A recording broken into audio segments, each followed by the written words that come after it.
Noches, estimados estudiantes.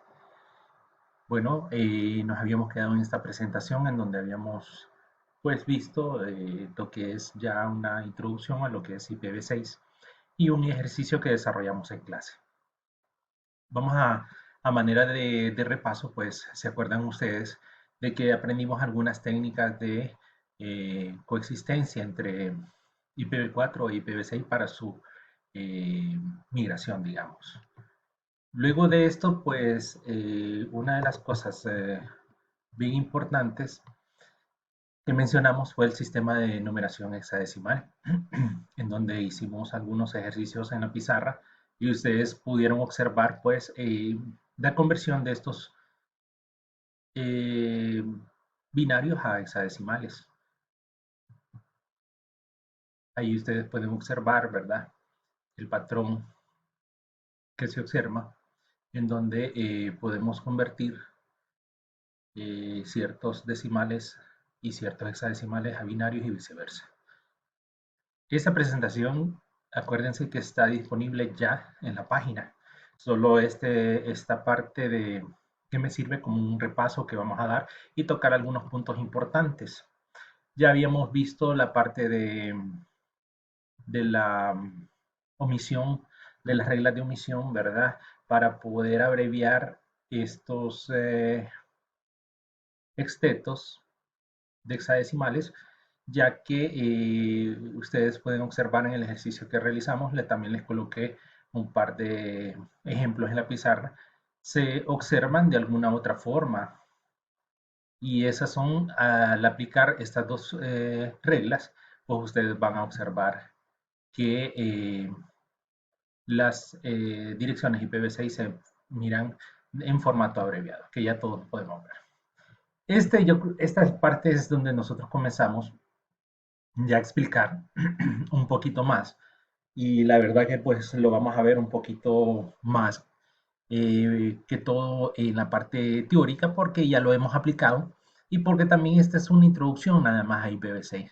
No pretendemos en este curso, como ustedes ven en el temario, solamente es parte de la temática de esta unidad.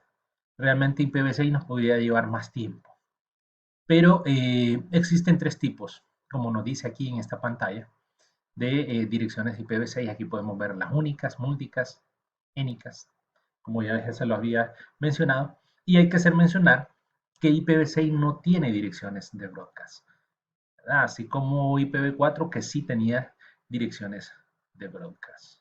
Tampoco vamos, bueno, también vamos a ver que IPv6 no tiene, al igual que IPv4, clases, ¿verdad? Lo que tiene son abreviaciones cuando nosotros ponemos la pleca 64 y todo eso, que ya lo vamos a ver en estas pantallas. Bueno, aquí observamos que la duración de los prefijos, como les mencioné antes, puede ser de 0 a 128. No casualmente, pero generalmente vamos a observar que el prefijo es pleca 64. Vuelvo a repetir, no es como en BLSM una máscara. Esto es un prefijo que se utiliza para indicar la prolongación o la porción de la red de IPv6 que se está utilizando. ¿Por qué? Porque estas son direcciones bastante grandes, como ya lo hemos mencionado. Y en este momento, ¿verdad? Nosotros, por el crecimiento de la red, no necesitamos más que 64 bits. Hasta el momento con IPv4 tenemos 32. Si aumentamos a 64, acuérdense que estamos duplicando esa cantidad. Va a haber un momento que ocupemos todo el largo, pero en este momento nosotros no necesitamos. ¿Qué es lo que sucede cuando nosotros, bueno, ya nosotros tenemos algunas, desde clases anteriores y desde la clase de comunicaciones ya sabemos, o por lo menos conceptualizamos lo que es una únicas, una múlticas, ¿verdad? Y todos estos formatos que hemos mencionado anteriormente. Aquí entonces podemos identificar que cada dispositivo habilitado tiene una dirección como esta y que se envían a una dirección únicas que es recibido a través de una interfaz a la cual se asigna. Aquí podemos observar ustedes este tipo de direcciones que van a tener, siempre van a comenzar con una 2001, como podemos ver ahí en su primer exteto. Y ya vamos a extendernos en esto. Pero en términos generales, ustedes van a ver que las únicas se dividen pues en únicas globales, link local, loopback, direcciones sin especificar, local única, IPv4 integrada. Vamos a tocar algunas de estas que son las más importantes en esta presentación, la cual les he resumido de alguna u otra manera. Veamos entonces las únicas globales, tal como nos indica aquí, son similares a las IPv4 públicas. Son direcciones enrutables de Internet y pueden configurarse estrictamente o estáticamente, perdón, o asignarse de forma dinámica. Las link local se utilizan para comunicar con los otros equipos en el mismo enlace local. Ustedes vieron el ejemplo que tenemos una link local, ¿verdad? Comienzan con el exteto F, con el exteto en la F, en el primer exteto, y están limitados a un único enlace. No se pueden enrutar más allá de un enlace, ¿verdad? O sea, solo funcionan, tal como lo dice ella, en la parte local. También tenemos las direcciones únicas loopback, que son utilizadas para enviarse paquetes a sí mismas y no se pueden asignar a una interfaz física. Esta es muy parecida a la dirección 127 que utilizábamos nosotros en el rango de las IPv4, ¿verdad? Y también se nos menciona acerca de las direcciones sin especificar, que son representadas por lo que es el PLECA 128, ¿verdad? Y que no pueden asignarse a una interfaz, solo se utilizan como dirección de origen. Las direcciones sin especificar se utilizan como direcciones de origen cuando el dispositivo aún no tiene una dirección IPv6 permanente y cuando el origen del paquete es irrelevante para el destino. Entonces, estas direcciones sin especificar son temporales, podríamos decir, cuando no hay una dirección específica en un dispositivo. De esta manera va a funcionar. Local única, similares a las direcciones privadas. Ven ustedes, las anteriores eran públicas, en este caso local únicas son privadas, similares a las IPv4. Y para el direccionamiento local dentro de un sitio o entre una cantidad limitada de sitios. Y esos son los rangos que ustedes van a ver, siempre van a comenzar con FC. IPv4 integrada no se incluye en este curso, pero se utilizan para facilitar la transición de IPv4 a IPv6. Bueno, aquí pueden observar ustedes lo que estábamos hablando, una link local, es este rango en el que se obtiene, ¿verdad? F80 permite que un dispositivo se comunique, como habíamos dicho, con otros dispositivos. Y IPv6 únicas de link local, cual estamos hablando, los paquetes con dirección link local de origen o de destino no se pueden enrutar más allá de un enlace, ¿verdad? Como vemos en la figura ahí.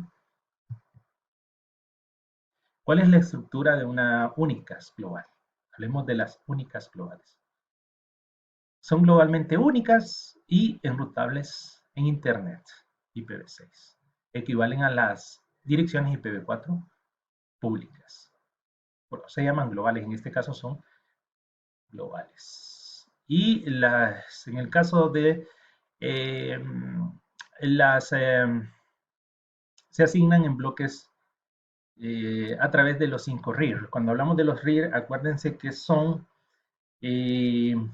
todos los organismos de estandarización que rigen lo que es el direccionamiento.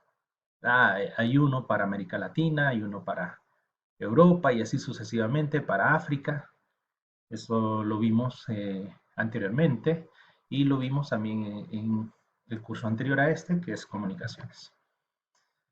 Aquí vamos a ver entonces una estructura de una dirección IPv6 únicas, ¿verdad? Vamos a ver sus prefijos también, cuáles son, cómo se dividen estos prefijos. su ID de su red, porque vean, tiene un prefijo, un ID de su red y un ID de interfaz también. Vamos a ver que un ID de su red utiliza o es utilizado por organizaciones para identificar sus redes dentro de una ubicación y equivale a la porción de host de una dirección IPv4. Veamos aquí un ejemplo rápidamente de una configuración de una dirección únicas global. En este caso nosotros estamos configurando, acuérdense, Gigabit Ethernet, pero generalmente nosotros configuramos Fast Ethernet en los ejercicios que nosotros realizamos. Así que aquí vamos a ver un poquito de diferencia. Este ejercicio ustedes lo pueden también plantear de alguna manera para ver y los que puedan pues pueden realizar también estas pruebas. Vean ustedes como tenemos un gateway por default, ¿verdad? Una IP, el prefijo, en la configuración de una máquina cualquiera. Por eso les decía yo en clase, no es lo mismo el gateway que el link local, ¿verdad? Es diferente. Ya si necesitamos salir afuera de una red local, entonces necesitamos ahí forzosamente el gateway, partiendo del ejercicio anterior. Y bueno, lo que es la configuración automática sin estado, que se menciona aquí el Slack. No se necesita un servidor de DHCP y depende más que todo de los anuncios de los routers del ICMP versión 6, que es una versión mejorada como anteriormente lo había mencionado. Un router con IPv6 reenvía paquetes IPv6 entre redes, pero puede configurarse con rutas estáticas o con un protocolo de enrutamiento dinámico. En el caso del comando IPv6 única routing, habilita el enrutamiento IPv6 y el mensaje se puede contener, en el caso de los routers, en 3 porciones, como ustedes pueden observar ahí. Aquí no entraremos mucho en detalle. Lo que sí me interesa, ¿verdad? Es, vean ustedes que tenemos un DHCP versión 6 que podemos activar. Esta parte nosotros no, realmente yo no tengo un ejercicio, solamente me interesa que lean estas definiciones, pero no están obligados en ningún momento a memorizarlas, digamos. ¿Cuál es este proceso que estamos hablando aquí, el EWI 64? Es que podamos identificar cómo se componen, digamos, las direcciones MAC de IPv6.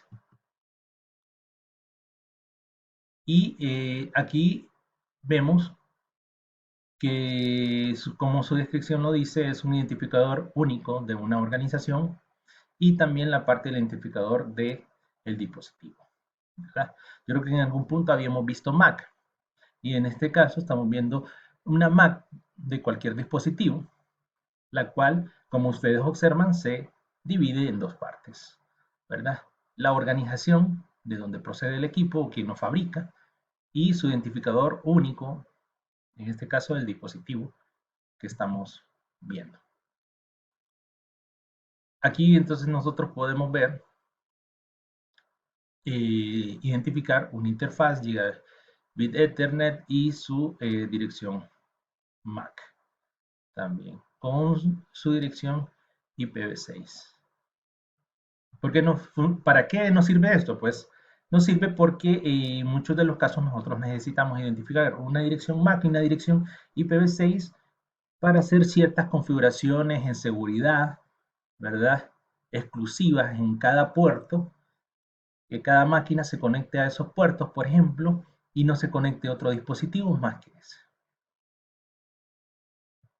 Bueno, Esa es algo importante de mencionar. Bueno, aquí estamos con la línea